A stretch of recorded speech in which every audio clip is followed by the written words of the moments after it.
things along the way. There we go. Nice drip right onto my face.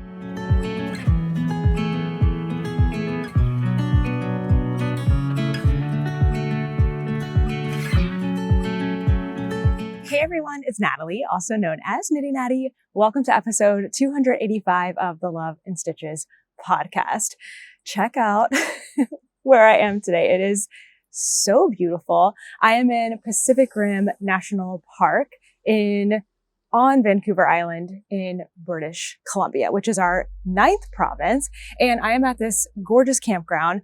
You can see already behind me, there's like a super cool tree. The ocean is actually just that way, which is incredible. And I'll try to get another video because you can't see how tall these trees are and just that they're covered in moss. It's absolutely stunning. And I was a little worried I wasn't going to get out here today because it was raining like half an hour ago.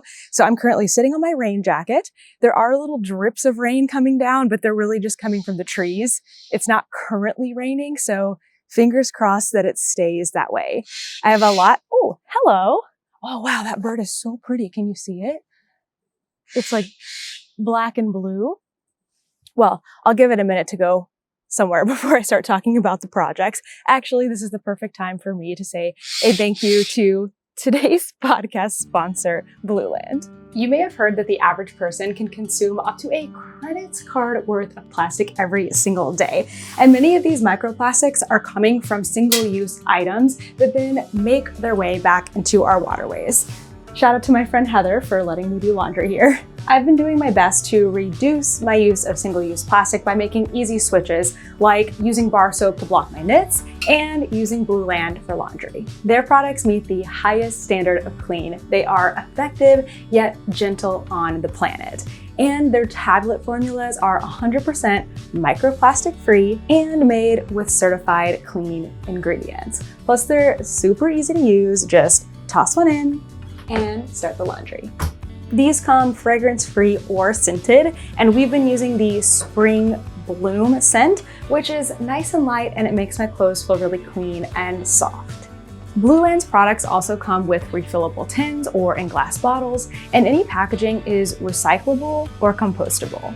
Plus, Blueland has even more cleaning solutions, from hand soap to dishwasher tablets to toilet bowl cleaners and an entire spray cleaner system. Plus, tons of starter kits if you want to try a few items at a discount. And Blueland is sharing a special offer today just for my viewers. All you have to do is scan the QR code or use my link down below to get 15% off your first kit. Thank you again to Blueland for sponsoring today's video. Now, let's get on to those projects. First up today, I have a finished object. I am wearing it actually underneath this. Oh, and speaking of, I should probably tell you what this is. So this is the Nordlig cardigan by Fibertales. I finished it earlier this year. It is out of Ruby and Rose's, I can't remember what she calls the base, Rustic Rose or something like that. Rustic Rose DK, maybe. It's a non-superwash merino and it is so cozy. I wear it all the time and it's like, I don't know, maybe 60 degrees right now, so it's a little bit chilly outside. So before I take this off and show you what's underneath, which is my finished object, I'll tell you a little bit about the Avenue Tee. So the Avenue Tee is by Tori Yu, and I started it on July 19th, and I finished it on August 11th. So it took me about 3 weeks and a couple days to make it. It's a tee. Again, I'll show it in just a second.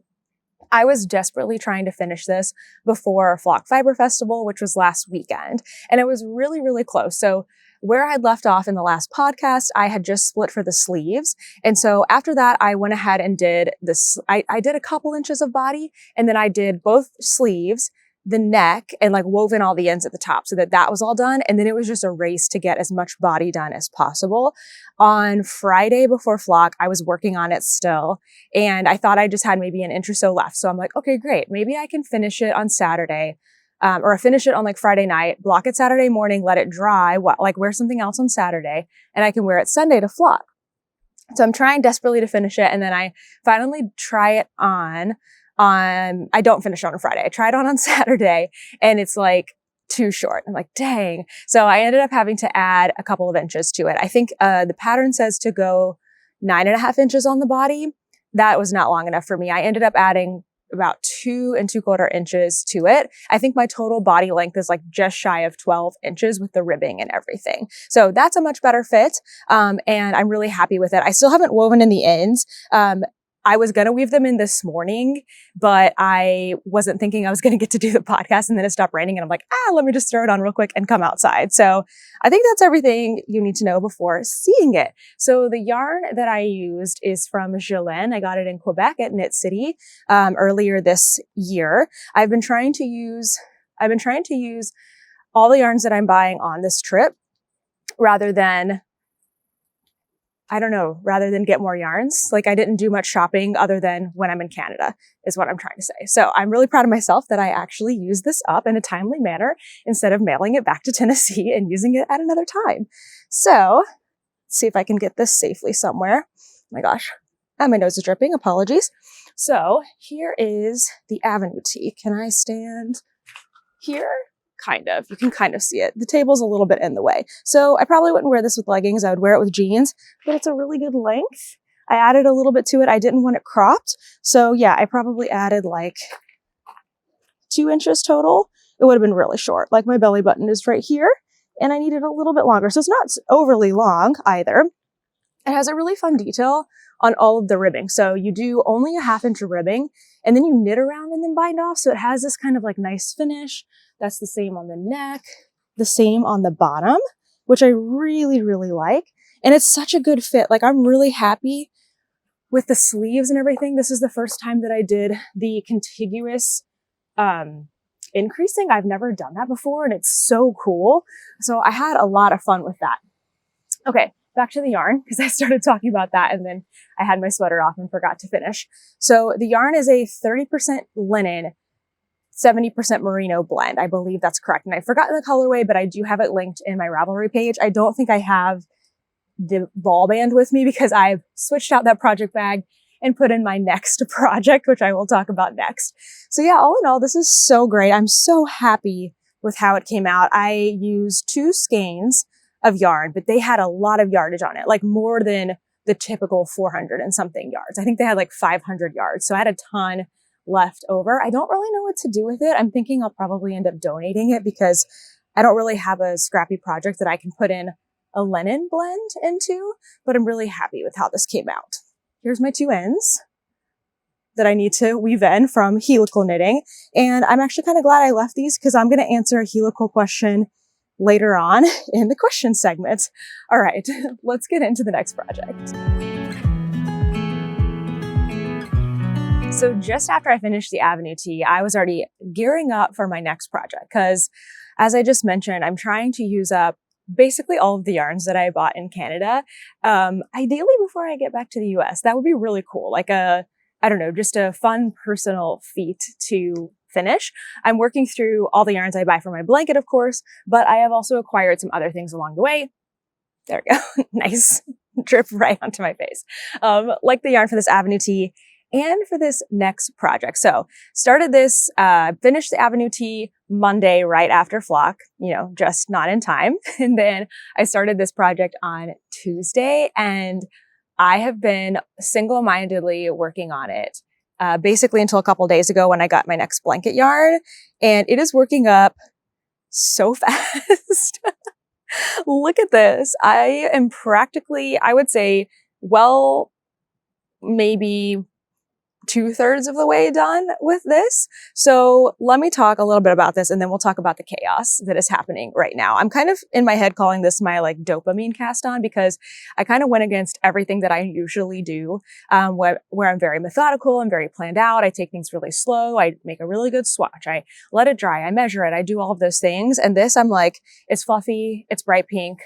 I am feeling pretty stressed and overwhelmed with our travel right now and getting things ready for the next stage of our membership and everything. And I just need something fun and easy to work on. And I'm just going to block out all of the normal things that I do, which is not super responsible, but who cares? Sometimes projects can just be fun. So back to that in a minute. Let me tell you about the project. So this is the butterfly vest. It is by the Knitting Loft. We visited the Knitting Loft when we were in Toronto a month or so ago, I guess. I don't know how long it's been, not that long ago.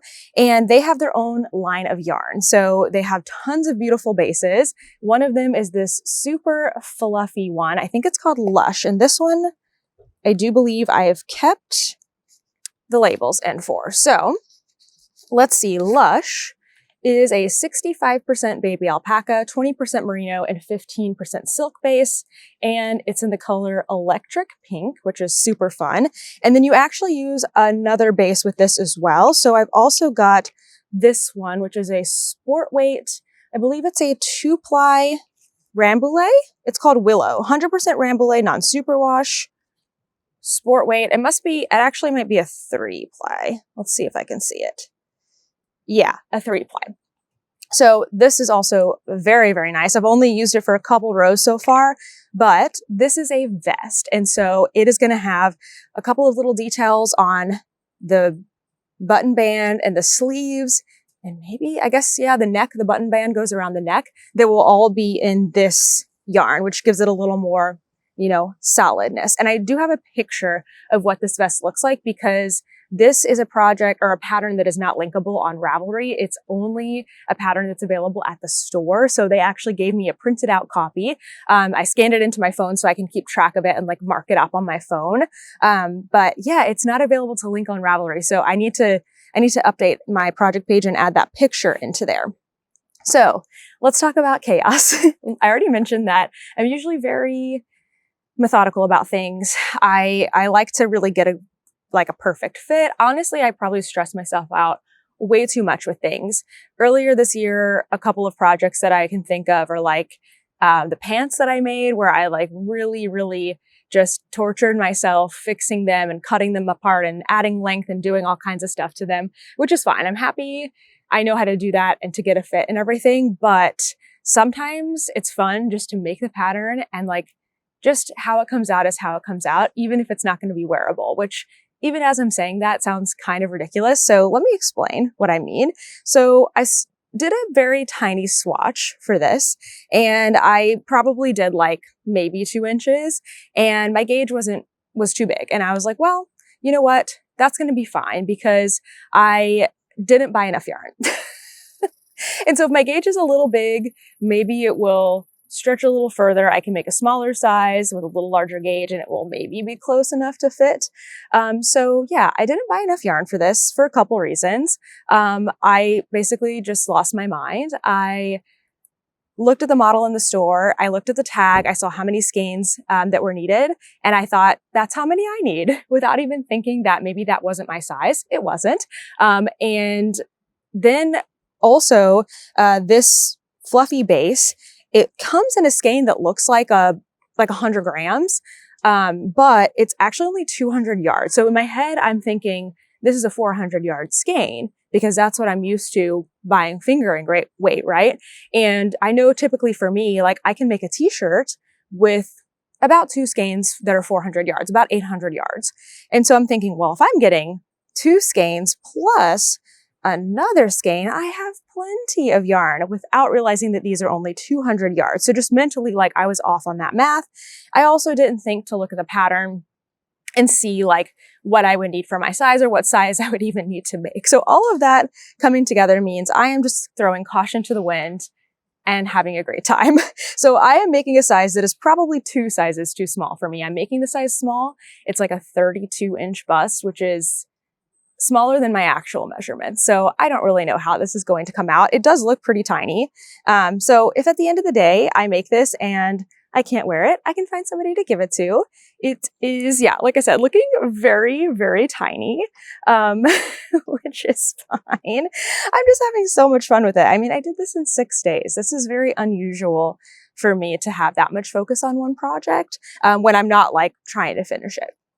So it's too small. My gauge is too big. I'm probably going to run out of yarn. Even with making that smaller size, I think I'm still probably going to run out of yarn. I'm happy that I've already done. Okay, so let's see. This project starts at the bottom and you cast on, you do all the ribbing and then you do, all the body, and it's kind of like cardigan style, right? Because it's a vest. And then you stop and you work on one front, which I've already completed. And now I'm working on the second front. I'm getting pretty close to where I'm going to be done. So I should be able to finish up both fronts in the fluffy yarn, which is great. That's what I was hoping, because my plan is when I do inevitably run out of this, probably on the back, I can do the top part of the back in this yarn. They're the same color. They look a little different in texture. Well, quite a lot different, but I think that will be okay because a lot of the rest of the, like all the rest of the finishing is in this. So I really only need this to last for the back. And then if I have to put a little, like a few rows of this at the top back, I think that will look kind of cool. Like I think it will be fine. So I'm not super stressed about running out of yarn anymore. My only concern, I guess, is that it's not going to fit at the end of the day. And like I said, oh well, I think it will be fine. I think it will still be fun. Now, could I have maybe tried to get more yarn so that I can make the size that works for me? Probably. But at this time and for like the next month and a half, I don't have a mailing address and Toronto is really far away. So I was like, I'm not going to get the yarn in time to start it when I'm feeling motivated. So I'm just going to make it and it will be fun and it will be fine. And yeah, it's kind of chaotic for me. That's very chaotic for me, actually. And I'm loving it. It feels a little rebellious. Pretty sad, right? That, that this is the, rebellious thing that I do, is cast on without really swatching and make a size that it's probably not going to fit and play crazy yarn chicken. But oh well, I'm having fun.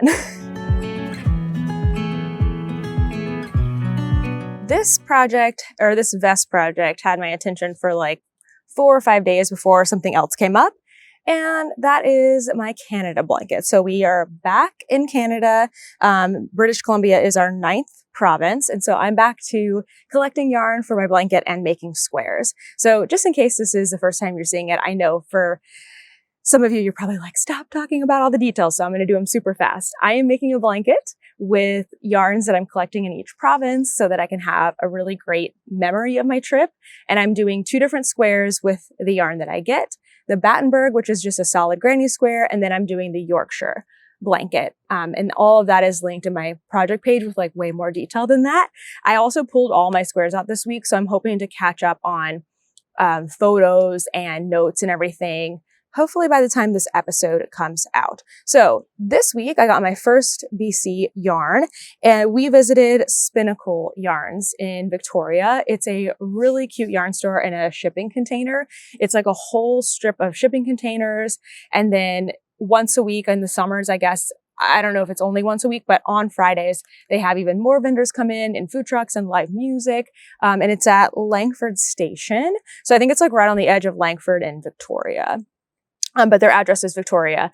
Anyway, it's really cute and really fun. And the store is awesome. It is packed with yarn and so many of them are from dyers in British Columbia, which is really cool. So that made my choice a little bit hard of what yarn I wanted to get for my blanket, but the yarn store owner dyes yarn. So that helped me narrow it down because I always love to get something that's hyper local. And it's so cool when somebody in the shop, especially the store owner, dyes their own yarn. So this is the Spinnacle Yarns and the color I got is called Truffula Trees from,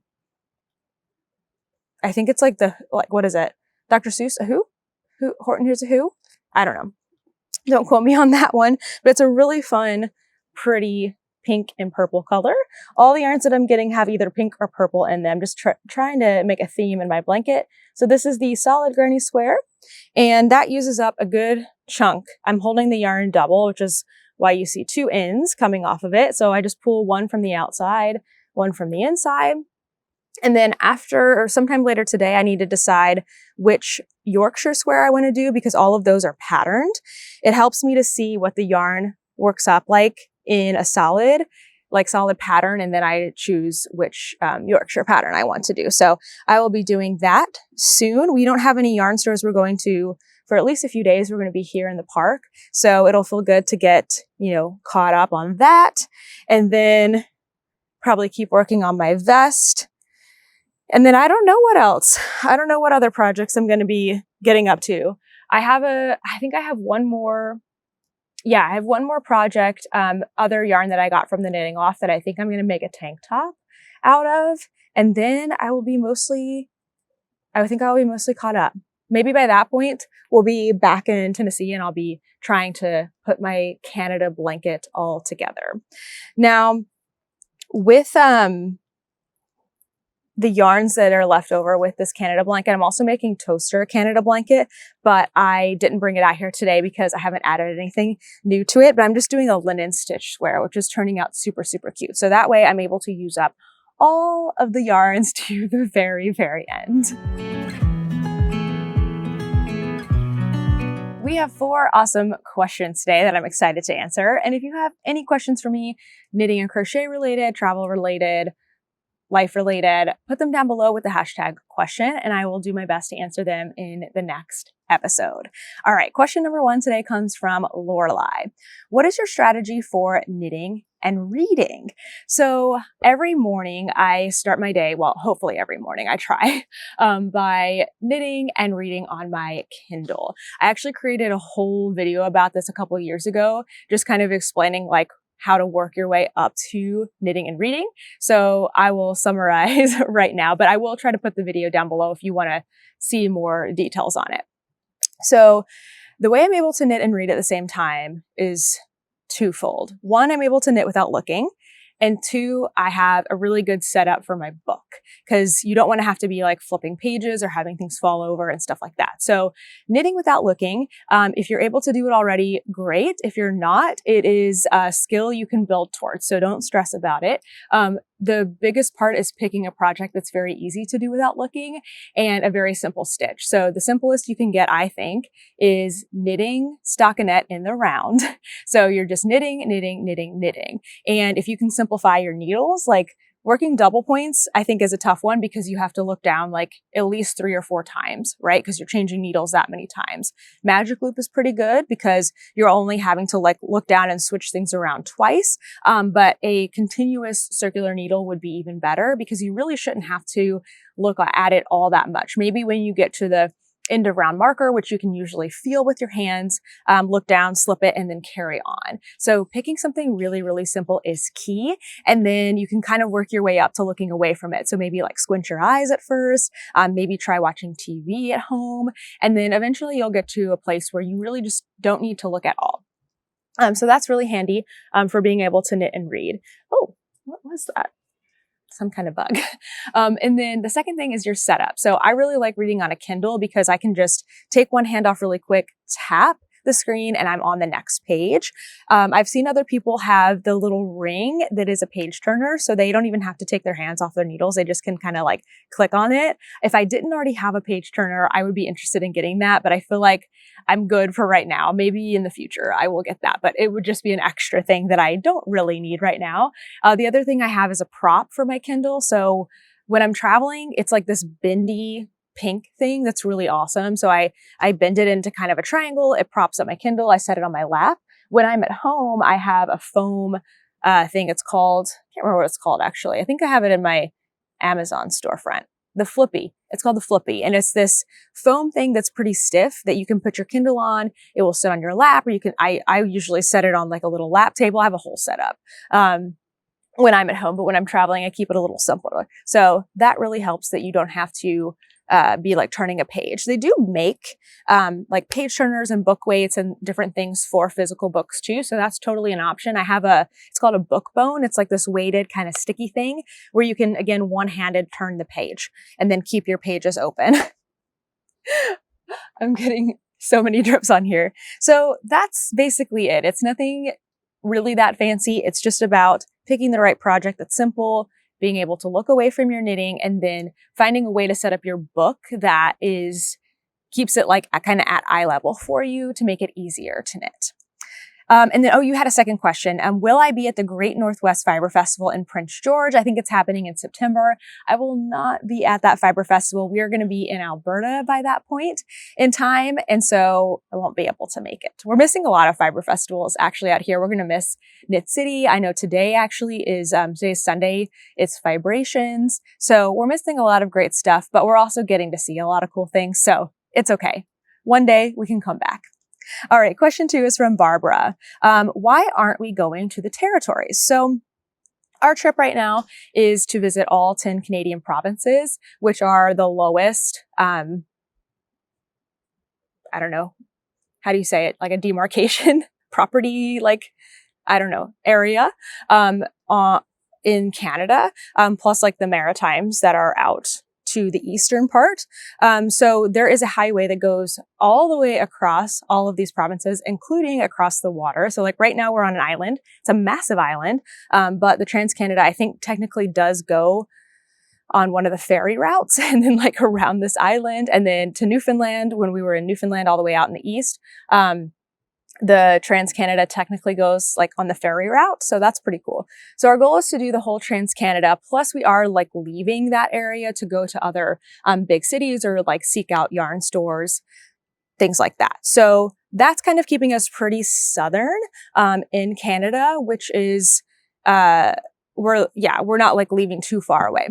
I think the closest we're going to be to any of the territories is Edmonton, and that is still going to be about a 12-hour drive one way to get into a territory. So the biggest reason we're not going to the territories is they're just so much further away than our current trip. And the second reason is we're going to run out of time where it's not snowy. So we're already getting to a point where like some of the places we're going to with elevation, like we could see some snow in September. So we're just not going to have time this summer to get to any of them. I would love to go. I think that one day on a separate trip, it'd be really, really cool to drive further north in BC, drive through the Northwest Territory. No, that's Yukon, I think. Drive through Yukon, and then go into Alaska. Like that would be really, really cool. But again, it is such a far drive. It is so much further than you think it is until you start looking at a map and start planning. So that's really the reason. It's very far and we're running out of time. All right, question number 3 from Kara. How do you deal with the holes at the start and end of helical knitting? Such a great question. So you shouldn't, I don't want to say you shouldn't, but I feel like I don't tend to have super large holes at the beginning. And at the end, I don't really have any holes at all. So for the holes at the beginning, I try really hard to like keep my joining yarn like pretty snug when I join it in. I don't do anything fancy with like knitting over the ends or anything like that. I just leave them there so that once I get a couple of inches past that point, I can take the tails and I can weave in the ends and I kind of like cross them back the other way, always looking at the right side to make sure I'm not bunching it up or anything. So if you take the tails, like let's say the tails are hanging like that and you weave them in this way, it's going to pull a hole apart. But if you take the tails again, they're naturally hanging like this and you cross them this way, it kind of helps bridge that gap between the stitches and makes things look very natural. So that's how I deal with it at the beginning. Now at the end, this is why I'm kind of glad I kept the tails a little bit. So what I ended up doing with this one here is I actually knitted all the way, I think, I'm trying to remember now. I basically knitted all the way to where I would have slipped to the next one. So there wasn't really a gap or anything here. So I don't know if you can even see that. Sorry. There we go. So basically like one end ends up being on like the true cast off edge and then one is just behind. And then for this one, I do what like I normally do with all like bind offs, right? Because all knitting is in a spiral, is I will take this and I will kind of weave it around that one stitch and then go up on the underside. And then this one is left here. So if you can get your helical knitting all the way to the edge, I think it's a little easier to deal with. I know that's not always possible. Sometimes you're finishing your helical knitting like up here. And in that case, I'd probably do same thing like I do where it started, is I just kind of leave the tails until I've knit a few more inches and then try to cross things over and weave things in to make it look as natural as possible. I have no idea. I think I started this one on the back, so I probably wouldn't be able to find and show you what that looks like. But if anyone has any resources for that specifically, like a tutorial or anything, feel free to link it. That would be really helpful. Okay, last question here is from Catherine. Can you explain Advent yarn? Who offers it? Hold on, sorry, my handwriting. Oh, the concept of it, what it costs, and what to do if you don't like the yarn. So Advent yarn. It's so much fun. Sometimes it's also called like a yarn countdown. Essentially, it can have many iterations, but the most basic of it, or the most common, I would say, is you're going to open it in December, hence the name Advent, and you will open it every day from December 1st to either the 24th or 25th. And each day it's going to have a mini skein, maybe 20 grams, maybe 10 grams, and the colors are going to somehow work together, whether they're part of a theme, part of a fade. Anyway, it's just a really fun concept that is a joy to open as a consumer because you get to open a little something every single day. There's also a whole range of patterns that are catered towards Advent. So I have a whole Ravelry like favorites folder that I am constantly adding different options to, both knit and crochet. So try to remember to link that one too.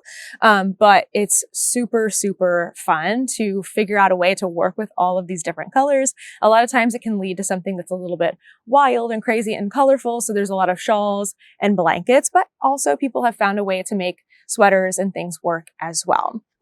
Okay, so as far as who offers it, I would say probably 60% of the independent dyers that I follow offer an Advent. Not everyone offers it. It is a lot of work. Not only do they have to come up with like 24 different colors, but they also then have to dye all of those different colors, skein 24 to 25 skeins for every single person that orders, label them somehow, or sometimes people will provide a list, package them individually because part of the Advent is that element of surprise. So you're either opening up like a little bag or unwrapping tissue paper. It is a hugely labor intensive. It's also a heck of a lot of yarn. If you get a 20 gram Advent set, you're getting about 4.5 skeins of yarn, I think. I can do the math really quick. I should have done that before. Hold on, let me get to my calculator. So 20 grams times 24 is 480 grams. 500 grams would be 5 skeins of yarn. So you're getting a ton of yarn also with it, which means your options are kind of limitless as far as what projects that you can make. What it costs. Okay, so as I mentioned, it is labor intensive, and it is a lot of yarn. So they are a higher cost thing for sure. I would say they range anywhere from like 200 to 350 US dollars. I think that's pretty typical. Some of the times the higher priced ones come with some extra things as well. Like they may have a project bag. They may have a full 100 gram skein on day 25. Some accessories or different things. Sometimes they include like higher end packaging where it might be in a box or reusable bags or something like that. So it just kind of depends on what is actually part of the Advent, if it's just yarn or if it has extra things too. And then I think your last one was, what do you do if you don't like the yarn? So that can be really tough. To kind of hedge your bets a little bit, I would say take a really good look through all of the other yarns that the dyer creates. If you like their concepts and their other colors, you're probably going to like their Advent. If you don't like their other colors, don't get their Advent. Like you're not going to go well there. Look at the description of the Advent, see if the dyer says, pick a theme that you like, of course, but see if the dyer says like, this is going to be a bunch of random colors, or this is going to go sequentially into a fade. If they don't include that information, you can try emailing them and seeing if they could give you a little further information. I feel like most dyers would be happy to, unless it's like a super secret, happy to give you a little bit of info to make sure that you're going to be happy with your purchase. The other thing you can do is don't pick a project before you open the Advent. Like that's something I've learned over the last few years and something I didn't even realize you could do. I always had in my head that I needed to have a project in mind and then I needed to work that yarn every single day that I opened it in the order that it came. And then I think I saw somebody just, watching other YouTube videos, somebody took an Advent and they rearranged the colors to be more of a fade and like more sequential. And it looked so good. And I'm like, wait a second, I can do this too. So yeah, I'm starting to do that now where I don't work up, at least last year, I did this for one time, but at least last year I had an advent that I was opening every day and just enjoying and having fun. And then I had an advent I had gotten the previous year that I was working up into a project, because once you see the whole thing, it's much easier to pick something that you're going to love. So there's some tips for kind of getting you started in a good way. If you do open up the whole thing and you don't like it, which by the way, make sure you open the whole thing before you decide. Because sometimes you'll open up like the first 8 days or whatever, and they're all really similar and you're like, this is not exciting. And then once you start to open up the rest, it all comes together. So give yourself a chance. But if you don't like it, there are ways to resell things. I've seen people list advents, especially in January, to sell either like at cost or at a little bit of a lower cost, and people are really happy to get those. Sometimes what you don't like, somebody else loves, and there is no longer a chance for them to get that advent from the dyer, and so they're going to want to buy it. So you can do that. In my membership, we have so many people that are getting these different advents that sometimes they end up swapping. So like, this person opened one and it wasn't their colors, and this person opened one and it wasn't their colors, but they like the other person's. And so they end up swapping. So that's really, really nice. But yeah, I think there's always options, and going into it with an open mind that it might not be perfectly suited for you is kind of part of the fun, I think. I mean, it's just fun to like open up something every single day and get to see different yarns and stuff. So I really enjoy it. Hopefully that helps get you, make some decisions. And then there's other people that, that don't like surprises at all. So what they will do instead is they will create their own advents, either for themselves, like throughout the year, they'll just be like winding up little 20-gram balls from leftovers, tucking them away in little bags so that they have sort of a semi-surprise, or trading with friends. I know there's a group of friends that they all take a skein of yarn from their stash, I think, or several skeins of yarn from their stash, and they wind those up into like 4 or 5 20-gram, I guess you could make 5 20-gram balls. So they would keep one and then, set aside 4 for the other people. They all do that. They all end up with however many balls of yarn. I may be explaining this wrong, but basically you can get with your friends and trade. So that's another way to do it. That's lower cost, lower stakes, and a fun way to do something really scrappy.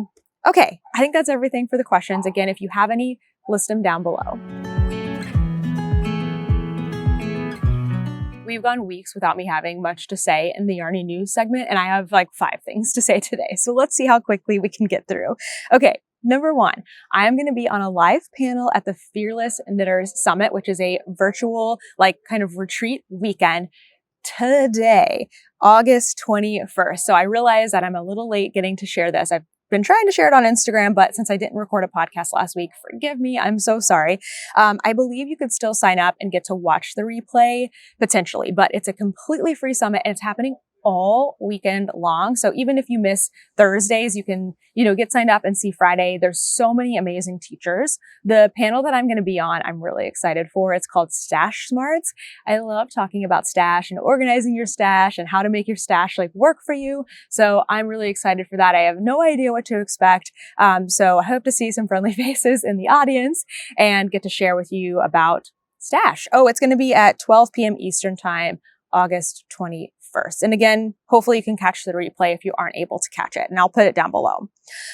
Second, the Love and Stitches membership is opening up super, super soon. We're opening for our fall term, and it's a little more than fall. It's a little bit of summer and a little more than fall. It's September, October, November, December. So through the end of the year, we're opening on September 2nd. We have a lot of really fun stuff coming up. Generally in the membership, we have online events that happen on Zoom. We have a Discord where we're chatting every single day. We do make-alongs. Once a term, we have an exclusive item that is a colorway or a bag or something that's only for the membership or only available to the membership. So all of that is going to be coming up. You can sign up to get notified via email when the membership opens. That can be really helpful if you are somebody who tends to forget, especially because it opens on a Tuesday at like noon. But it will be open through the weekend. So I'll put the link down below, and I will be updating that webpage as I plan more things and have more to share about what's coming up in the coming months. Okay, The Woolen Women September box is available, I think, only through today as well. Again, because I missed a week of podcasting, I'm a little behind on sharing some of these things. But the Woolen Women box is a really fun monthly subscription. It's a yarn, a bag, stitch markers, other accessories. This month it's a candle, and there will be an October one as well. So don't stress if you miss out on the September one. Let me take a look. I had been receiving them, but since we're traveling, especially out of the country, it was just too hard to get them this time. Oh no, I've put away, hold on. I know I have it right here, and I'm going to put the photo of it on the screen.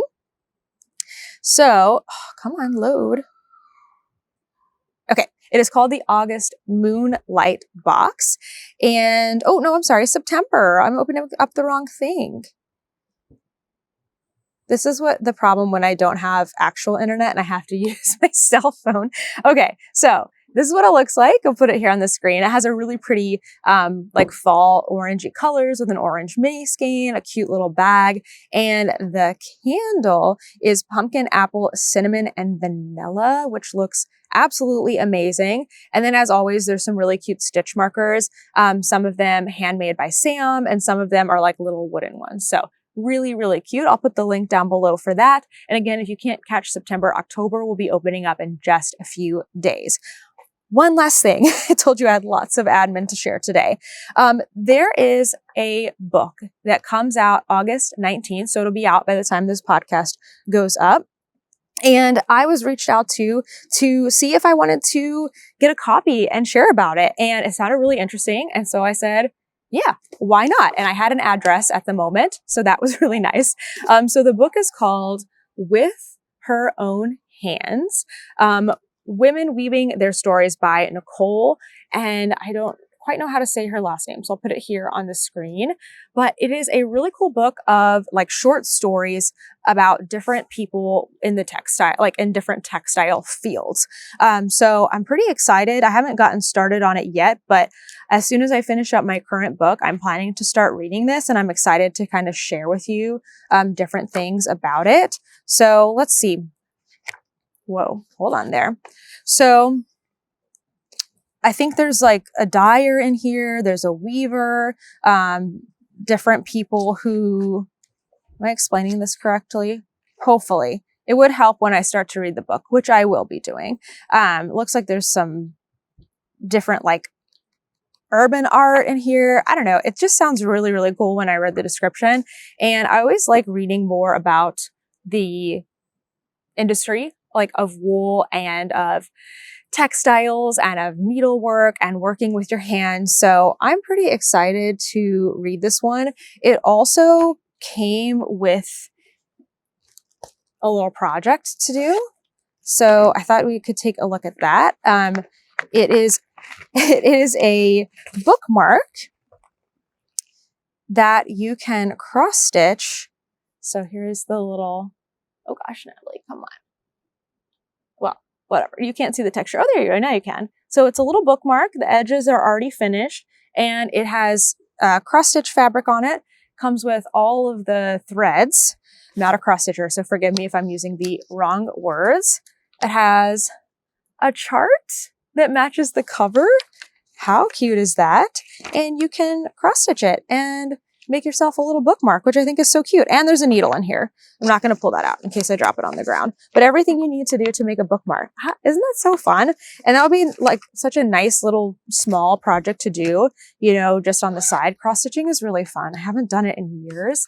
I don't know if I will end up doing this one, but want to be realistic. But it is a really cute concept. So very excited to read the book. I'll probably share more about that on my Instagram once I start reading it. Be my little morning knitting and reading very, very soon. So just wanted to share that because I think it's cool when people are, you know, writing and sharing more about this industry, which is so amazing and so lovely. All right, that's all the yarn. Oh my gosh, that's all the yarny news. Let's move on to the last section. I'm going to be quick with life because, again, we're sharing so many things in our vlogs, and we have so much coming up. We have Saskatchewan, which I think just went out this week. Pretty soon we'll have our whole BC vlog, which is going to include yarn stores and parks like this one, which is really exciting. So quick summary of the last couple of weeks. So we went to Flock in Seattle, and I had a fantastic time getting to see so many friends. There were so many people there that I knew this year. We had a whole like Love and Stitches membership group. They were meeting every morning in the hotel and getting to knit. I got to join them a couple of mornings, which was so much fun. And I got to meet Boston Jen for the first time. She's the one who runs the Downseller Studio podcast and the Pigskin Party that you may have heard of. So it was really cool to finally get to meet her. We kept missing each other at different fiber festivals. So I can't believe we had to meet all the way in Seattle, which is very far away from where she lives and very far away from where I usually am. So I don't know. It was just funny that we got to meet there. We took the ferry from Washington State to Vancouver Island just a couple of days ago, and we spent a few days in Victoria. Victoria is so beautiful. We went to the Spinnacle Yarns, and we also went to another yarn store called Beehive Yarn, which is cool. It's been around for over 100 years as like kind of always something to do with fabric or yarn, but I think it didn't start out as only a yarn store. Their whole history is on the website. I was reading over it. It's pretty cool. And they also have their own line of yarn, as well as many other beautiful yarn lines and Canadian yarns. So it was a really, really nice store. We then left Victoria, I guess just yesterday. Honestly, the whole past couple of weeks have been, like time has felt really warped and like fast and slow at the same time. So I'm getting a little mixed up. I'm always mixed up on what the heck we're doing, but I'm definitely, really mixed up being off the road for a week. No, 6 days, only 6 days. And then back on the road, it feels like 100 years and also yesterday.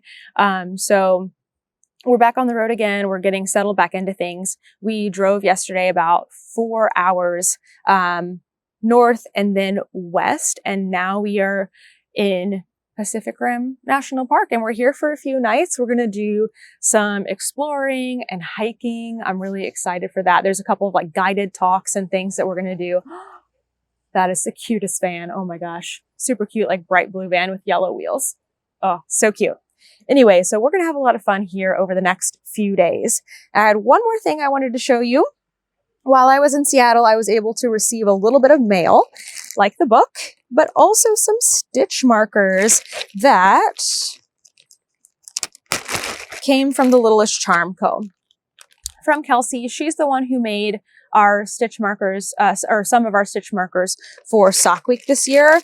And then several years ago, I did a custom order from her for a charm with toaster on it. She does these like dog and I think cat cupcake charms.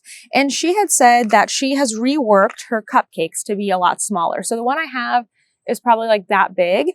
And then she said she made some smaller ones and she wanted to send it to me. And I said, I would love that. So look how darn cute that is. It's so tiny now, little toaster charm, little cupcake. When we ordered this originally, he was wearing a blue collar and then she put a little heart on it for Love and Stitches. And it's just perfect. It has his brown ears and his tan face. And then she also did a little paw, which is so, so cute. I love these. And they're on my favorite round lever back. It's so nice because you can, most of the time I'm using progress keepers and not stitch markers, but you can slip it on a needle as a stitch marker. So that's really nice. And then I thought that was all she was sending me, but she ended up sending me a whole bunch of different markers that I think are coming out for fall.